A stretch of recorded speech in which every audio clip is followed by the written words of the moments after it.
A poor student married a 71-year-old wealthy woman. 7 days later, he was shocked to realize that. A gray sky loomed over the small college town in Texas, its streets slick with rain. Mark Davis trudged along the sidewalk, his backpack slung over one shoulder, his face etched with worry. At 23, he was juggling his final year of law school, a part-time job, and an avalanche of debts left by his late father. The world seemed to close in tighter every day. His phone buzzed in his pocket, snapping him out of his thoughts. "Mark Davis speaking," he answered. A composed, authoritative voice responded. "Mr. Davis, this is Eleanor Brooks. I'd like to meet with you. It's regarding your financial situation." Mark frowned. "I'm sorry, who are you? How do you know about?" "I know enough," she interrupted smoothly. "Let's meet at Brooks Bistro, 7 p.m. It's important." The call ended before Mark could protest. Confused but intrigued, he made his way to the upscale cafe. The rain fell harder as he arrived, his jacket doing little to keep him dry. Stepping inside, he was greeted by warm lighting and the aroma of fresh coffee.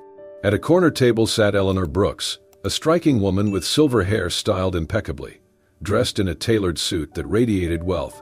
"Mark," she greeted, gesturing for him to sit. Her tone was calm yet commanding. Mark hesitated before taking the seat opposite her. "Mrs. Brooks, what's this about?" "Straight to the point." "Good," she said, sipping her tea. "Mark, I know about your debts. The ones your father left behind. I know you're barely scraping by. I'm here to offer a solution." Mark's brows furrowed. "And what would that be?" She set down her cup, her piercing blue eyes meeting his. "Marry me." The words hung in the air, heavy and surreal. Mark blinked, sure he'd misheard. "Excuse me." "You heard me," she said, her voice steady. "This isn't about romance. It's a business arrangement. I'll pay off all your debts, ensure your financial security, and in return, you'll be my husband." Mark let out a disbelieving laugh. "You're serious? Why me? You don't even know me." Eleanor leaned forward slightly. "Exactly. You're young, unattached, and desperate enough to consider this. I don't need love, Mark. I need a companion. Someone to share my name, my estate, and nothing more. Think of it as a contract." Mark shook his head, his mind racing. "This is insane. What's in it for you?" Her expression softened for the first time. "I've spent my life alone, Mark. I have no children, no family left. I want companionship, even if it's just for appearances. And I want control of my legacy. A husband will help solidify that." He stood abruptly, the chair scraping the floor. "I can't, I need time to think." "Of course," she replied coolly. "But don't take too long. The offer doesn't stand forever." Mark walked home in a daze, the rain soaking through his clothes. That night he sat at the kitchen table with his mother, her pale face etched with worry. The cost of her treatments had drained them both, and his younger sister's tuition loomed like a dark cloud. "Mark," his mother said softly, after he explained Eleanor's proposition, "I know it sounds unthinkable, but if she's willing to help, maybe it's worth considering." Mark stared at his hands, torn between his pride and his desperation. "You're asking me to marry a woman I don't love, just to solve our problems?" "I'm asking you to save yourself," she said, her voice trembling. "To save us." The following morning, Mark returned to the bistro. Eleanor was already there, her demeanor as calm and composed as before. "You've decided?" she asked, not looking up from her tablet. Mark took a deep breath. "I'll do it." She smiled faintly, setting down her tablet. "Good. The arrangements will be made immediately." A week later, Mark stood in a small courthouse, dressed in a suit Eleanor had provided. The ceremony was quiet, witnessed only by Eleanor's lawyer and a notary. As they exchanged vows, Mark couldn't shake the unease in his chest. When the officiant pronounced them husband and wife, Eleanor turned to him with a smile that didn't quite reach her eyes. "Welcome to your new life, Mr. Davis." As they left the courthouse, rain drizzling once more, Mark looked at his reflection in a puddle and wondered, have I just saved my family or sold my soul? The gates to Eleanor Brooks' estate creaked open as Mark's cab rolled up the long driveway. The house loomed ahead, a sprawling mansion that could easily pass for a museum. Its towering columns and pristine stone facade exuded old money, but its windows seemed dark and lifeless. Mark stepped out, suitcase in hand, feeling like a visitor in someone else's dream, or perhaps nightmare. Eleanor greeted him in the foyer, her demeanor as polished as ever. "Welcome, Mr. Davis," she said, the formal address sending a shiver down Mark's spine. I trust you'll find everything to your satisfaction. Dinner is at 7. He nodded mutely, following a housekeeper who led him to his room. It was opulent, with a king-sized bed, antique furnishings, and floor-to-ceiling windows that overlooked manicured gardens. Despite its luxury, the room felt cold, as if untouched by human warmth. That evening, Mark sat stiffly at the long dining table. Eleanor was at the other end, dressed impeccably in a silk blouse and pearls. The food was extravagant, prepared by a chef he hadn't seen yet, served by staff who moved silently. "I trust you're settling in," Eleanor said, cutting into her filet mignon with surgical precision. "It's different," Mark replied cautiously. "This place is huge. Feels like I'll get lost." Eleanor smirked. "You'll get used to it. Or you won't. Either way, you're here." Mark bristled at her bluntness. "You didn't mention much about your late husband before." Eleanor's knife paused mid-cut. She dabbed her mouth with a napkin before speaking. "He was a businessman, like your father. Their paths crossed once or twice." Her tone darkened. "But as you might imagine, not all encounters end well." Mark's pulse quickened. "What do you mean?" She looked at him, her eyes sharp. "Let's just say, unfinished business has a way of lingering." She picked up her glass of wine. "But that's in the past. You'll soon understand why I chose you." Her cryptic words left Mark uneasy. After dinner, he wandered the halls of the estate. The house was eerily quiet, save for the faint creak of floorboards underfoot. He passed several locked doors, their brass handles gleaming in the dim light. Each one seemed to whisper secrets he wasn't meant to know. As the days passed, Mark grew more unsettled. The staff avoided eye contact, speaking in hushed tones when they thought he wasn't listening. He overheard snippets of conversations that made his stomach twist.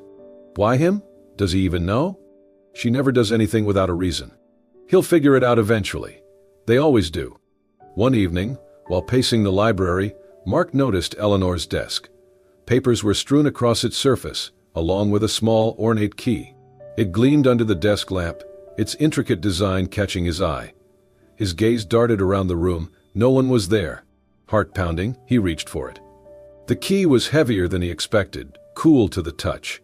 Mark's mind raced. Could this be for one of the locked doors? He glanced toward the hallway, where shadows danced against the walls. His breath quickened as he slipped the key into his pocket.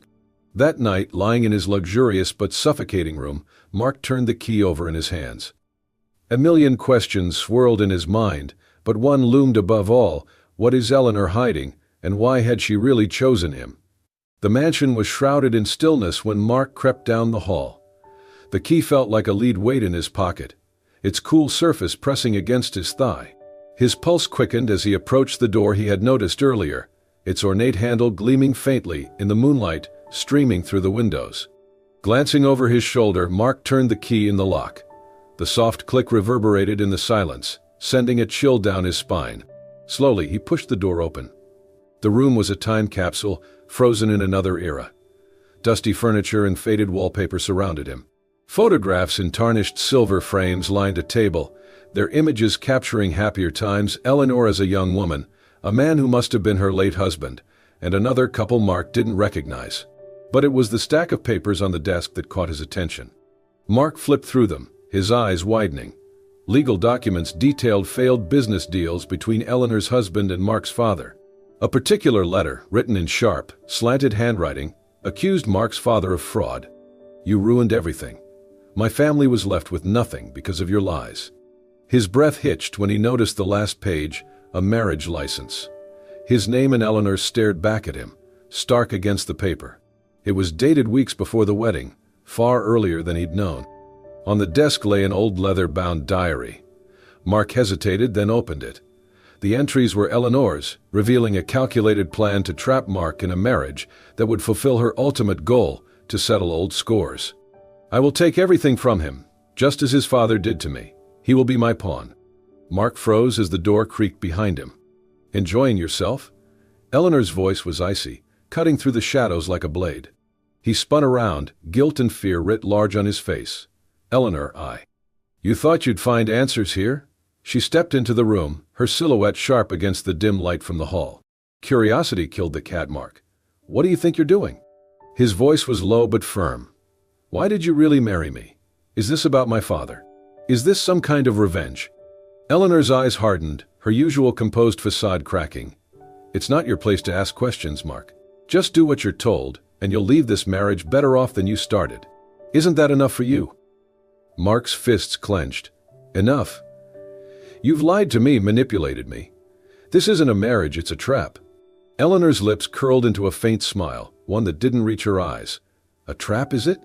Maybe you should have thought twice before signing those papers. She stepped closer, her tone venomous. You may think you're smart, Mark, but you're just like your father, blind to the damage you cause until it's too late. Mark glared at her, the weight of his father's legacy crushing him anew. If you hated him so much, why take it out on me? I had nothing to do with what he did to your family. Eleanor stared at him for a long moment, the silence stretching like a taut string. Finally, she turned on her heel. You're in over your head, Mark. Stay out of matters that don't concern you. With that, she left the room, her footsteps fading down the hall. Later that night, Mark lay wide awake in bed, his mind racing. Eleanor's words haunted him, but so did the documents and diary. Why had she gone to such lengths to entangle him in her schemes? Was it really just about revenge? His thoughts were interrupted by the faint sound of Eleanor's voice. He slipped out of bed and crept toward her study, pressing his ear against the door. Make sure the transfer is complete, Eleanor said, her tone sharp and commanding. We can't let him back out now. Time is running out. Mark's blood ran cold. Whatever was happening, he was in deeper than he'd ever imagined. Mark sat alone in the grand library, his mind a whirlpool of fear and confusion. Eleanor's cryptic words and the damning contents of the locked room made it clear. He was in over his head. The once imposing estate now felt like a gilded prison, its luxurious trappings concealing dark secrets. That evening, Mark approached Mr. Harris, the estate's head butler, a man whose calm demeanor suggested he'd seen and heard more than he let on. Mark, Mr. Harris, I need your help. Something isn't right here. The older man regarded him with a steady gaze, his hands clasped behind his back. Mr. Harris, I was wondering how long it would take before you came to me.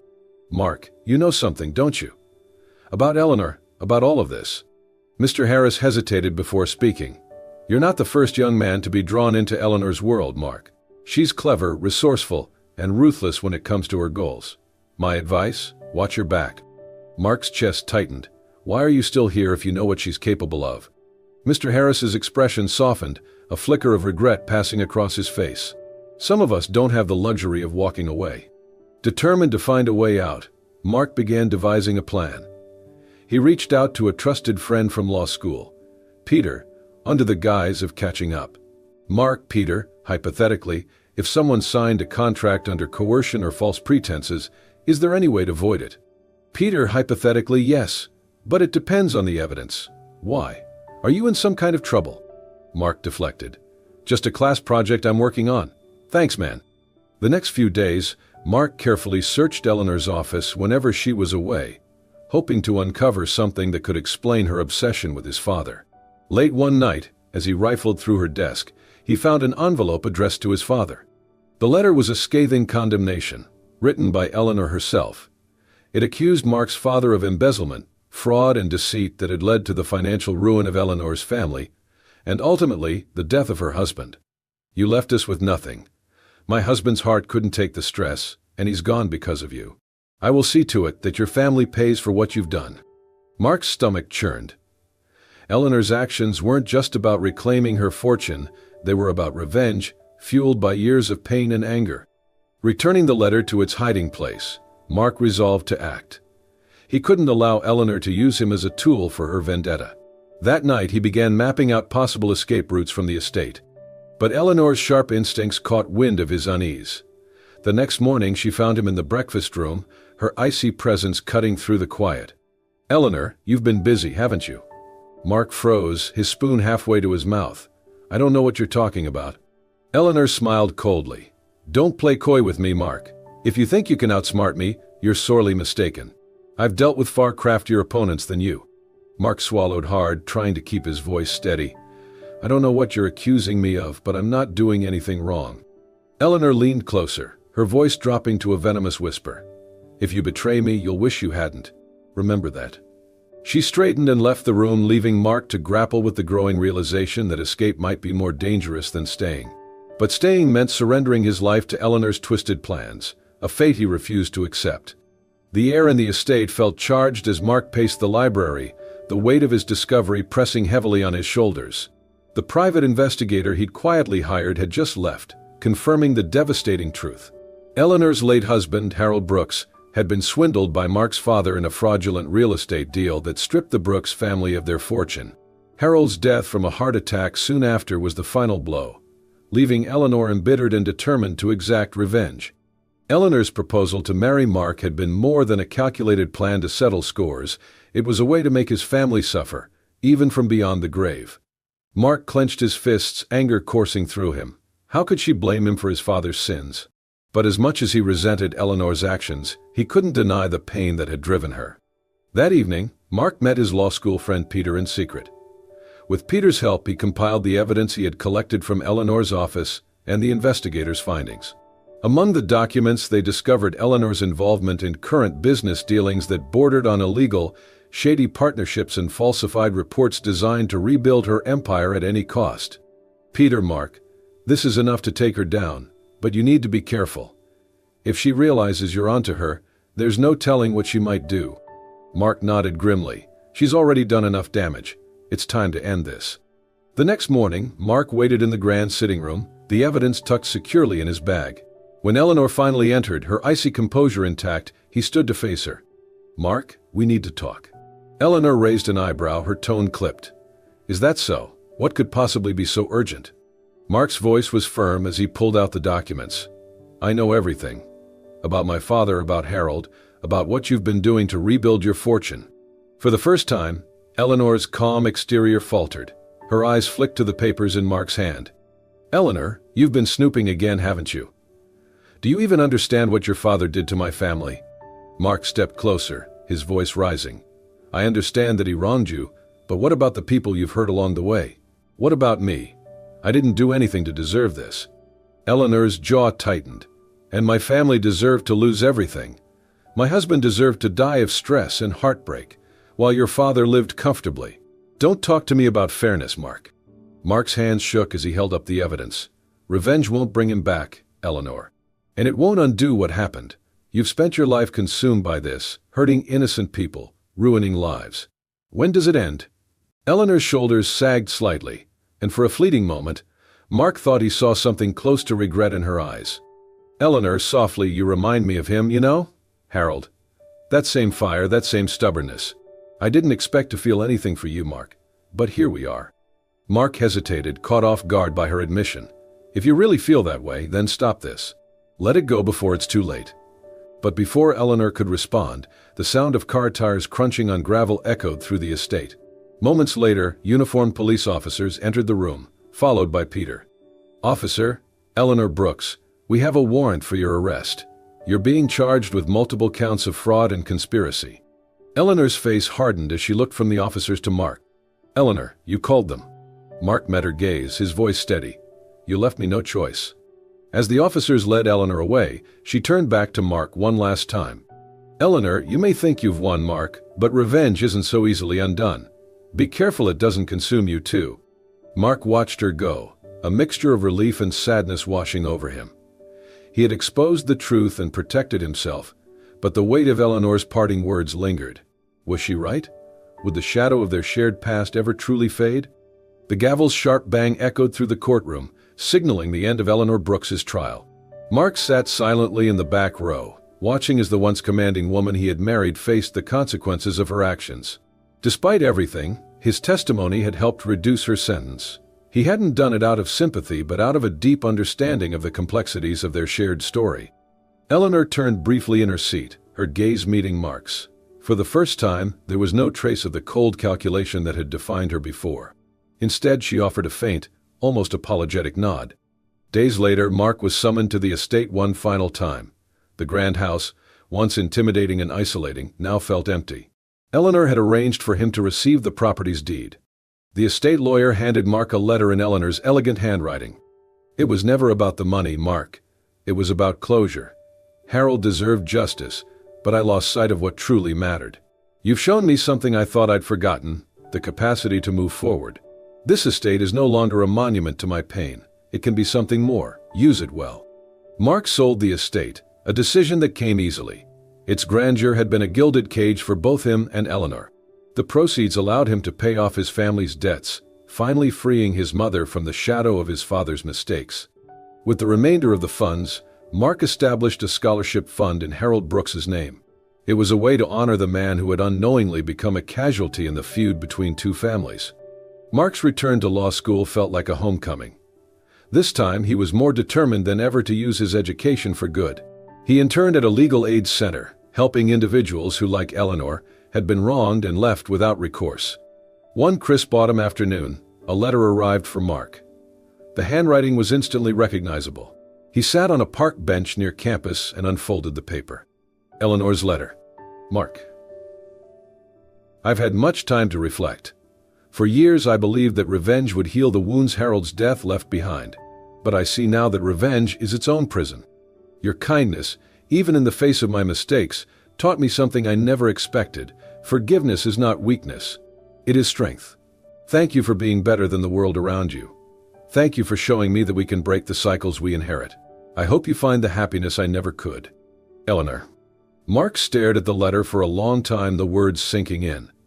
He folded it carefully and tucked it into his jacket pocket, feeling an odd sense of peace.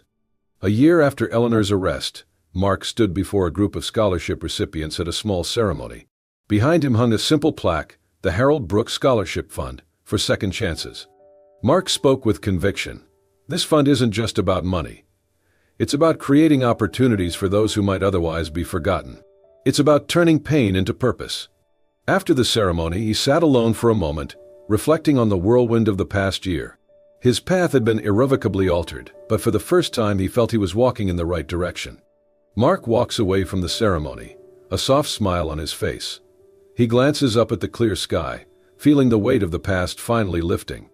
Eleanor's letter remains in his pocket, a quiet reminder of the lessons they'd both learned about redemption, justice, and the transformative power of forgiveness. Thank you for joining us on this incredible journey of resilience, redemption, and forgiveness. Mark's story reminds us that even in the face of betrayal and hardship, the choices we make can lead us to healing and new beginnings. If this story touched your heart and left you inspired, don't forget to give it a thumbs up and share it with your friends and loved ones. Let's spread the message of hope and second chances far and wide. And if you haven't already, subscribe to Soul Stirring Stories for more heartfelt tales that move your soul and remind us all of the power of compassion, forgiveness, and love. Thank you for watching, and we'll see you next time with another soul-stirring story. Until then, take care and remember to cherish the lessons life brings.